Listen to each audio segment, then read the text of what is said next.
রাসূলুল্লাহ সাল্লাল্লাহু আলাইহি ওয়াসাল্লাম বলেছেন, আমি কোনো নারীর সঙ্গে হাত মিলাই না। সাহি মুসলিম।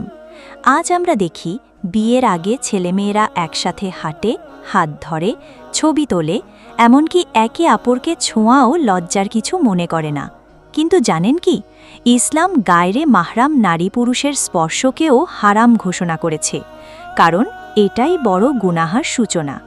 রাসূল সাল্লাল্লাহু আলাইহি ওয়াসাল্লাম সতর্ক করে বলেছেন, যে ব্যক্তি এমন নারীর দিকে তাকায় যার দিকে তাকানো বৈধ নয়, সে তাকানোর সময় যতক্ষণ তাকিয়ে থাকে ততক্ষণ তার চোখে আগুনের তীর নিক্ষিপ্ত হয়। মুসনাদে আহমদ। তাহলে ভাবুন, যদি শুধু তাকানোতেই এমন সতর্কতা দেওয়া হয়, তবে স্পর্শ করার শাস্তি কত ভয়াবহ হতে পারে। আসুন আজ থেকেই তওবা করি, নিজেকে, নিজের চোখকে, নিজের হাতকে হারাম সম্পর্কের আগুন থেকে রক্ষা করি। আস্তাগফিরুল্লাহ।